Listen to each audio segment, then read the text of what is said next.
আপনি নিজেকে শিক্ষিত ভাবেন। অনেকগুলো সার্টিফিকেটও আছে আপনার, হয়তো অনেকগুলো ডিগ্রিও অর্জন করছেন বিভিন্ন বিশ্ববিদ্যালয় থেকে, কিন্তু আপনি নিজের বিবেকের কাছে একবার প্রশ্ন করে দেখুন তো, আপনি কি আসলেই প্রকৃত শিক্ষিত? আপনার ভিতরে কি মানবতা আছে? আপনি কি সকল মানুষকে একই দৃষ্টিতে দেখেন নাকি ভিন্ন ভিন্ন ভাবে দেখেন? যাদের মাথায় তেল আছে তারা আপনার কাছে প্রিয়, আর যাদের তেল নাই তারা আপনার কাছে অপ্রিয়। এটা কি ভাবেন আপনি? আপনি কি ধলা চামড়া এবং কালা চামড়া আলাদা দেখেন?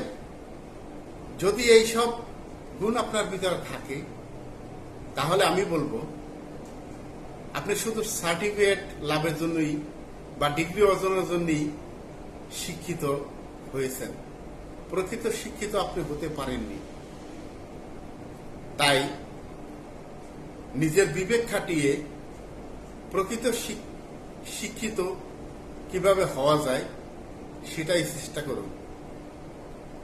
সবাইকে সমান দৃষ্টিতে দেখুন, সমানভাবে ভালোবাসুন, সমানভাবে মর্যাদা দিন। তাহলে এই সমাজের লোকজন এবং আল্লাহ রাব্বুল আলামিন সেও আপনাকে মর্যাদা দেবেন।